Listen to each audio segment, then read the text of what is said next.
Kasito yambuka kibaluma. Laavu Mmase olwayambuse n'atandika okusula mu kalina ayinza n'okusulako mu kkomera. Abatamwagaliza baavuddeyo ne batandika okwebuuza Laavu Mmase ssente ozijja wa? Okola mulimu ki? Ogukuwa ssente ezo zonna? Gwe akyusa amayumba ssaawa 4 n'ova mweno nga bw'osulako mweri. Laavu Mmase ssente ezigula emmotoka ez'ebbeeyi ozijja wa naffe tubuulire. Ng'era bulijjo bibadde nga bibeera ebigambo bya Laavu Mmase ye yabagamba asamira emisambwa gye gimuwa ssente. Ate ng'olumu oyinza obutakiwakana kuba bannange empewo ezo ziraba zigaba ate era zisiraanya nakyo kisoboka.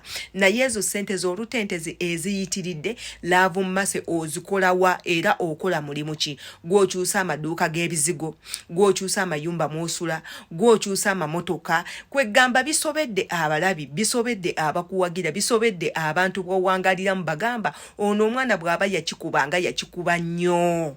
Weeyo gyazijja naffe tugendeyokko. Ngenda kubanga embaterawo ennyumba ya Laavu Mmase mugirabe kalina.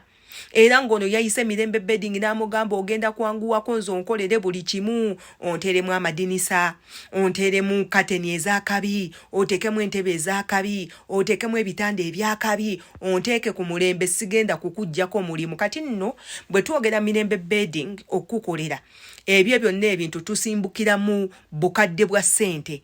Bukadde 8, bukadde 7, bukadde 9, bukadde 6, bukadde 5.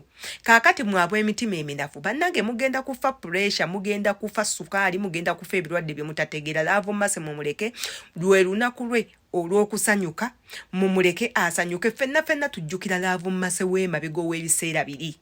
Mazima w'ebiseera 2 w'omuyoza mwono w'ebiseera bino. Bali bantu babiri banjawulo. Yenze Shila Adita bw'oba obadde tunaba subscribinga kwata akade buli video yonna gye nteekayo kutuukeko bulungi nnyo, commenti nga tumanye endowooza yo ku butambi nga bwe buti. Katuteekeyokko ku maka ga Laavu Mmase ate era tukomewo. Abatasamira bino babirabanga firimu naye ng'ate bya ddala. Abantu emikisa tugiina. So nyongera okutegeeza Mirembe Beddings ogenda kujja bambi otuteeremu okozi curtains ennungi zigenda mu kifo kino mukwano. Wano wetusookera kalina ya wansi mulimu ekisenge ky'abagenyi ne tooyi ne ddiiro. Ndowooza mashini yange mugirabyawo twambuka. Mukwano nyongera kubategeeza we mutaloge basajja bagagga mujja kufa bubi.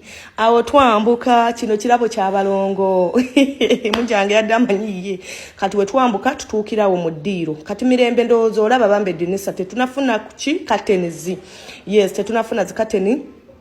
Ndowooza mu dining we tulire emmere nawo walaba tewanafuna gundi curtain ngera wo walaba mukwano. Yes, nyongera okutegeeza Mirembe Bedding ziba ku ntagingire awo wetaagako obukateni obulungi neno mu store neetaagayo ko kakateni deni n'ebisenge byonna Mirembe byetaaga curtains ennungi ngenda kuwagira mukwano guno mukisa sinza gukujjako. So nyongera okubategeeza nti mukwana basirana musirande. Ago nno ge maka ga Laavu Mmase.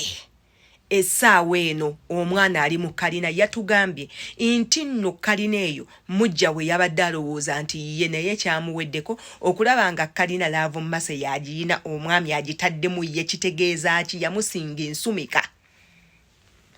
Laavu Mmase yasinga mujja we ensumika. Mujja we wakusinga ensumika toliyita ddogo. Ne Laavu Mmase bw'atyo yasinga mujja we ensumika bw'atyo n'akubawo n'abalongo bati. Laavu Mmase yasinga mujja we okuwooma. Laavu Mmase yasinga mujja we okweteekateeka. Laavu Mmase yasinga mujja we amagezi. Naye Laavu Mmase bw'aba ayagala ng'omusajja mugagga ku ddaala eryo kiba kitegeeza ate mujja we byayina bingi nnyo gwe kubamu akafaananyi nga Laavu Mmase ye mujja wo. Naawe tosobola kumulwana n'omusobola kubanga munnange Laavu Mmase ye be bali abaana abaazirwanako abagenda mu biyumba bamanyi embeera etali ya bulijjo. Embeera nova mu mbeera y'okulwanagana n'omuwalabu ate kati ono gwe mufaanaganya buli kimu ow'ensi yo aba takusobolerako ddala yadde n'omulundi n'ogumu. Laavu Mmase nze nga nze musanyukirako kuba wendaba Laavu Mmase waaluli ne Laavu Mmase waaluno nze ngenda ne Laavu Mmase waaluno. Laavu Mmase ayina buli kimu. Laavu Mmase ayina ssente yeevuga akola buli kimu singa omuntu oyo teyajja mu bulamu bwe tetwandirabye Love Mase owaleero. Singa omuntu oyo teyakera ku makya n'akyusa obulabu bwa Love Mase yandibadde y'omu ku abo abaddeyo ku kyeyo era nga bakyakaaba. Kaakati bwe tuba tumukuba tukuba empola mpola. Akuba owuwa akuba awumbirira. Omwana w'abendi mumuleke asanyuke. Muleke Love Mase adigide. Muleke Love Mase yeyagale. Muleke Love Mase afune buli kyayagala. Love Mase asanyukeko. Tujjukira Love Mase ebisera bye yakaabiramu. N'avuma nnyina n'amuwemula n'amugamba agenda kumutta aveewo. Lwaki yabazaala mu kasajja akanaku akasajja akaavu? Lwaki tebaabakolerera? Lwaki bino lwaki biri? Byonna Love Mase yabyogera. Naye olaba essaawa zino akyuseeko. Mukama w'amaanyi. Bannange Mukama w'amaanyi era ow'omutima omunafu.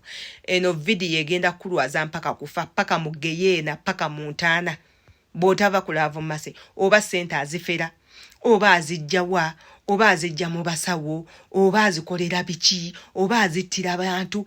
Ssente yonna wejjira ebeera ssente. Tewali agenda kubuuza wajja ozijje kuba ffenna enkomerero ssente. Era ne wonoozikola mu bulungi kasonoozifuna era abantu bajja kwebuuza ozijjeewa. Kati teri ssente enkyafu, teri ssente embi. Kyonna ky'okola okufuna ssente kikole. Kasita kibanga tekirumya muntu yenna kikole. Naye nga ffenna we twogera twagala okubeerako nga Love Mase. Yenze Sheila Adita gw'olowooza ki ku Love Mase wa luno n'obwa luli? Twesange mu comment.